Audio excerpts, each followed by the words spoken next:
सीतापुर की ऐतिहासिक plywood products के मामले में डीएम कोर्ट से एक आदेश पत्रक जारी किया गया है। आदेश पत्रक में डीएम ने क्या कुछ आदेश किया है, इसके लिए हम सीधे फोन लाइन से जुड़ते हैं आई इंडिया के सीतापुर संवाददाता निशांत गुप्ता के पास। तो सीतापुर की ऐतिहासिक प्लाईवुड प्रोडक्ट्स के मामले में डीएम कोर्ट से एक आदेश पत्रक जारी हुआ है। निशांत, आदेश पत्रक में क्या कुछ कहा गया है DM doctor Raja Ganapathy R के द्वारा?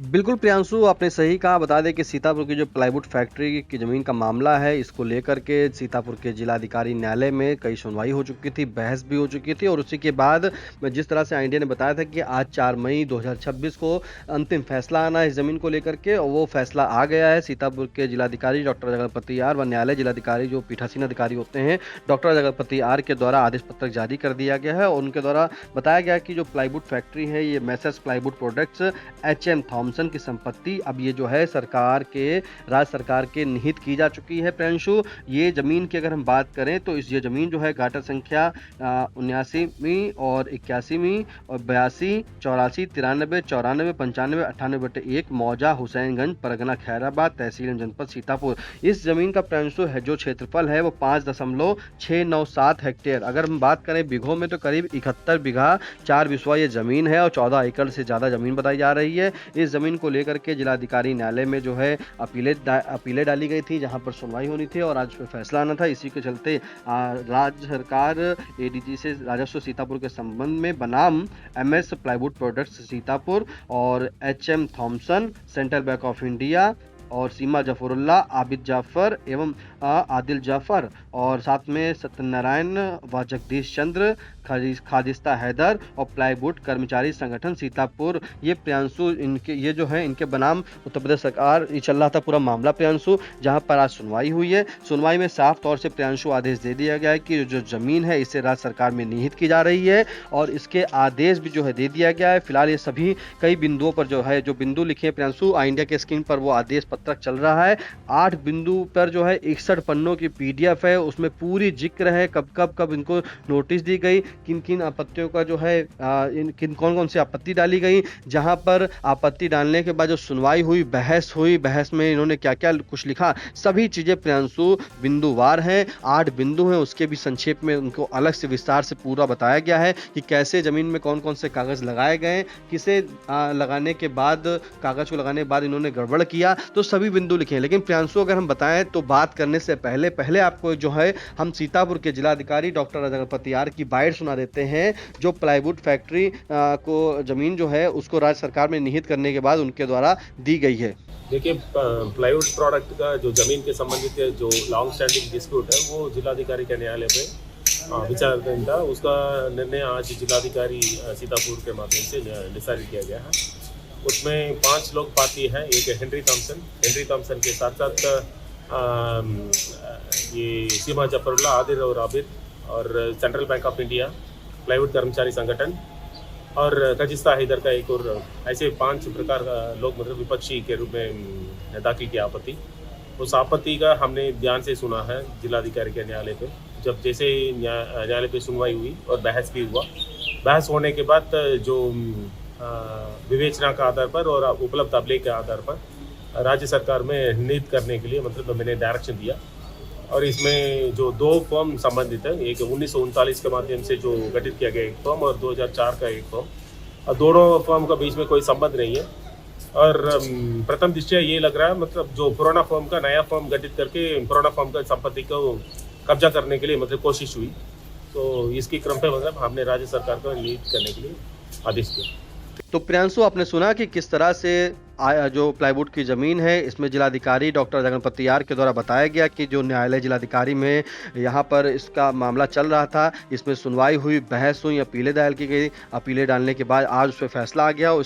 इस ज़मीन को जो है वो राज्य सरकार के हित में लिया जाता है। फिलहाल जो श्रेणी है, 5 श्रेणी, उनको जो है समस्त आपत्तियाँ इनकी निरस्त की जा चुकी हैं, जिसमें central bank of India Priyanshu है। तो सेंट्रल बैंक ऑफ इंडिया के लिए भी इन्होंने बताया है कि ये जो पूरा जो इनके ऊपर ऋण था वो भी वसूलने के लिए बताया कि कैसे वो वसूलेंगे, जहां पर सभी चीज़ें हैं। और अब प्रियांशु एक मुख्य बिंदु हम बता दें कि सीतापुर के जो न्यायालय जिला न्यायालय जो अधिकारी हैं, जिलाधिकारी जो पीठासीन अधिकारी हैं, उन्होंने बताया है कि राजस्व अभिलेख में इस जमीन को चढ़ाने के लिए जो है तहसीलदार सदर को निर्देशित किया गया है कि जो प्रति आज प्रमाणित प्रति जो है ये मिलने के बाद 30 दिन के भीतर इस संपत्ति के राज्य सरकार में निहित होने के संबंध में खतौनी, खसरा और अन्य सभी संबंधित राजस्व अभिलेखों में आवश्यक प्रविष्टियां करें तथा सभी विरोधाभासी प्रविष्टियों को निरस्त करें। तो देखिए, तहसीलदार सदर जो है उनको निर्देशित कर दिया गया है कि 30 दिन के अंदर इस जमीन को जो है खसरा खतौनी में चढ़ाया जाए, राज्य सरकार के निहित में किया जाए। फिलहाल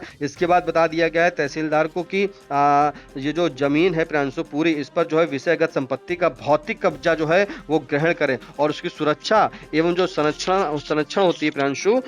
इसके लिए जो है सुनिश्चित किया जाए और 45 दिवस के भीतर जो है इसे जो है न्यायालय के समक्ष अनुपालन प्रतिवेदन प्रस्तुत करें। तो देखिए, तहसीलदार सदर को आदेशित कर दिया है कि इस जमीन को जो है खसरा खतौनी में चढ़ाएं, इस पर भौतिक कब्जा करें व्यक्तिगत रूप से। फिर वहीं जो central bank of India Priyanshu जो वादी था, उसको जो है उनका सबसे बड़ा मामला यह था कि वो ऋण कैसे मिलेगा, क्योंकि अब जब जमीन सरकार ने ले ली है तो उसमें भी निर्देश दे दिया गया है जिलाधिकारी सीतापुर के द्वारा कि बैंक जो है सेंट्रल बैंक ऑफ इंडिया ये पूरी तरीके से स्वतंत्र है और इसमें जो है मोहम्मद आरफनुल्लाह, सीमा जफरुल्लाह, आबिद जफर एवं आदिल जफर के व्यक्तिगत परिसंपत्तियों के विरुद्ध विधि के अनुसार बकाया ऋण की वसूली हेतु कार्रवाई करे, जिसमें आवश्यकता जो सरफेसी एक्ट होता है प्रियांशु, सरफेसी अधिनियम 2002, इसके अंतर्गत कार्रवाई भी सम्मिलित हो सकती है और इस आदेश से उनकी व्यक्तिगत देयता समाप्त नहीं मानी जाएगी। तो देखिए, बैंक को निर्देशित कर दिया गया कि ये जो सभी लोग हैं इनके जो पर ऋण है, लोन है, उसे इनकी संपत्तियों को जो है आप कर करके विधि के अनुसार जो नियम है सरफेसी एक्ट होता है उसी के अनुसार जा करके आप इनकी संपत्तियों को कब्जे में करके इससे बकाया ऋण वसूल कर सकते हैं। वहीं नीलामी जमा दावेदार जो थे सत्यनारायण और जगदीश चंद्र, ये आपत्तिकर्ता संख्या 3 थे, इन्होंने भी अपनी आपत्ति डाली थी, वो भी इनको बताया कि स्वतंत्र है और 3,95,000 रुपए की नीलामी जमा राशि ब्याज सहित की वापसी हेतु अपना दावा उपयुक्त राजस्व प्राधिकारी सक्षम दीवानी न्यायालय अथवा माननीय उच्च न्यायालय के समक्ष प्रस्तुत करें और इस आदेश से उनके उक्त अधिकारों पर कोई प्रतिकूल प्रभाव नहीं पड़ेगा। तो उन्हें भी बता दिया गया। अब प्रियांशु सबसे बड़ी बात आती है श्रमिक संघ, जो वर्कर्स वहां पे थे उन्होंने भी वो भी दावे डाले थे, तो उनको भी बता दिया गया है कि प्लाईवुड कर्मचारी संगठन तथा उसके जो सदस्य हैं वो अपने आप में स्वतंत्र है, वे अपने श्रमिकों के बकाया देयों के संबंध में MS Sitapur plywood manufacturers limited की परिसंपत्तियों के विरुद्ध कंपनी याचिका संख्या 73/1999 में नियुक्ति ऑफिशियल लिक्विडेटर के समक्ष अथवा श्रम न्यायालय अथवा माननीय उच्च न्यायालय के समक्ष विधि के अनुसार अपना दावा प्रस्तुत करें। ये हो गए देखिए लेबर यूनियन की बात प्रियांशु, उनको भी वो भी बता दिया कि आप स्वतंत्र अपना आपका जो बकाया है वो आप न्यायालय में प्रस्तुत करें, कौन से माननीय उच्च न्यायालय में या फिर श्रम न्यायालय में अपने अधिकारियों पर जाकर के वो अनुसार अपना दावा प्रस्तुत कर सकते हैं। वहीं रजिस्टर ऑफ फर्म यानी कि फर्म रजिस्ट्रार, इसमें कहा गया है कि इस आदेश की प्रमाणित जो प्रति है वो फर्म रजिस्ट्रार लखनऊ को प्रेषित की जाए और इस आग्रह से कि MS प्लाईवुड प्रोडक्ट्स जो है उसके अभिलेखों में या अभिलेखित किया जाए कि उक्त फर्म की संपत्ति राज्य सरकार उत्तर प्रदेश में निहित हो चुकी है। ये भी आदेश में लिखा है। साथ में सब रजिस्ट्रार को लिखा है कि इस आदेश की प्रमाणित प्रति उपनिबंधक सीतापुर को सूचना एवं संबंधित संपत्ति अभिलेखों में अभिलेखन हेतु प्रेषित की जाए। वहीं अगला जो बिंदु प्रियांशु दिया गया है, उपरोक्त आदेश से विदित हो रहा है कि कुछ व्यक्ति विशेष द्वारा नवीन साझेदारी फर्म का गठन करके मूल फर्म की संपत्ति को धोखाधड़ी से हड़पने का प्रयास किया गया और उक्त भूमि के कुछ हिस्सों में मुआवजा भी प्राप्त किया गया, जबकि यह एक दंडनीय अपराध है एवं वसूली होने योग्य है। तो देखिए, जो मैंने जो पहले जिक्र किया था कि कहीं ना कहीं इसमें जिक्र है कि फर्जी दस्तावेज लगाए गए हैं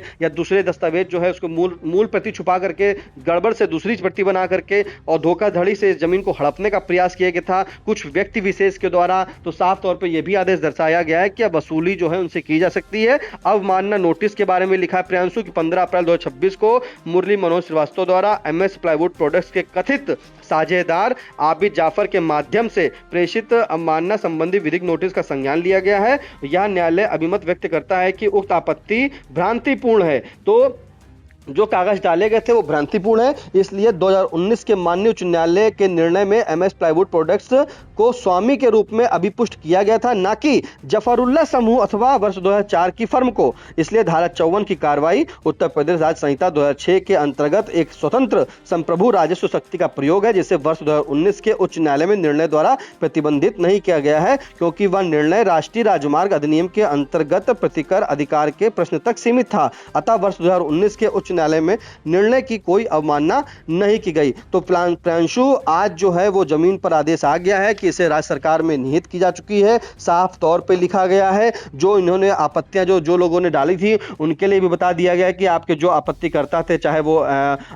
बात करें तो MS प्लाईवुड हो, HM थॉमसन हो, सेंट्रल बैंक ऑफ इंडिया हो, सीमा जफरुल्लाह हो, सत्यनारायण हो और खाजिस्ता हैदर है, प्लाईवुड कर्मचारी संगठन, सभी के लिए आदेश जारी कर दिया गया, बता दिया गया। लेकिन जिस तरह से ये लंबी लड़ाई लड़ी जा रही थी, कहीं ना कहीं इस पे जो है दावा लोग कर रहे थे और सभी दस्तावेज जब डीएम ने कहा था कि इसकी सुनवाई के दौरान अपनी अपनी आपत्तियां दाखिल करें, तो वो सभी आपत्तियां जो थी वो निरस्त की जा चुकी हैं। उसके बाद आज 4 मई को आदेश आ गया। और प्रियांशु, मुख्य बात बताएं कि जो अभी भी आई इंडिया ने दूसरा पक्ष जो है, जहां पर उनसे बात की तो उन्होंने उनके द्वारा बताया गया कि वो जो है अब हाई कोर्ट का रुख करेंगे, क्योंकि इसमें एक सबसे बड़ी बात प्रियांशु ये आती है कि आदमी कहां जाएगा, क्योंकि जहां पर जिलाधिकारी न्यायालय में यह मामला चल रहा था, इस पे आदेश पत्रक आ चुका है। इस जमीन को राज्य सरकार में निहित करने के लिए आदेश दे दिया गया है। तहसीलदार सदर को भी बताया गया कि 30 दिन के अंदर इसको खसरा खतौनी में चढ़ाया जाए, इस पे जो है भौतिक कब्जा किया जाए। वहीं दूसरे पक्ष के लिए अभी भी एक रास्ता खुला है, जो कि संबंधित उच्च राजस्व न्यायालय में अपील कर सकता है, हाई कोर्ट में कर सकता है, इस पे अपील या रिवीजन कर सकता है। तो जब आई इंडिया ने बात करने का प्रयास किया तो जानकारी ये मिली कि जो दूसरा पक्ष है प्रियांशु,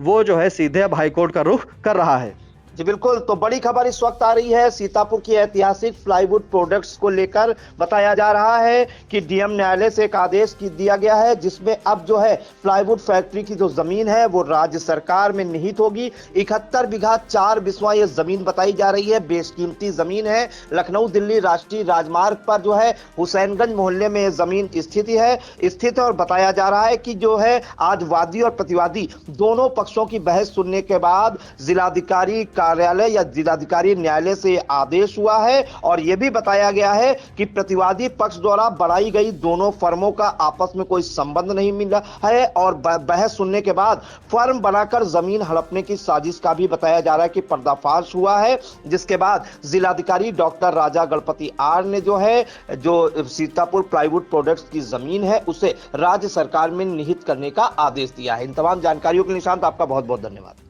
चुनावी समर में आई इंडिया का महासर्वे, विधायकों का रिपोर्ट कार्ड, जनता जनार्दन देगी नंबर, टिकट से पहले भरोसे की बाजी, 5 साल के इम्तिहान का परिणाम, काम या सिर्फ वादों का जंजाल। आप अपने विधायक को फिर देना चाहेंगे एक और मौका?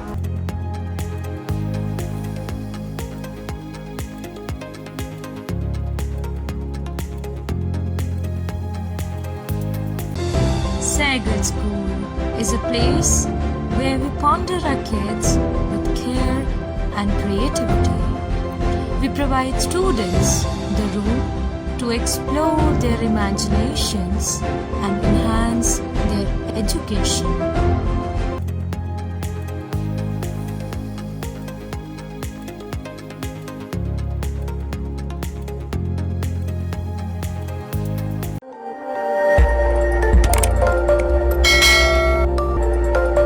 खबर आपकी, नजर हमारी। देखते रहिए आई इंडिया।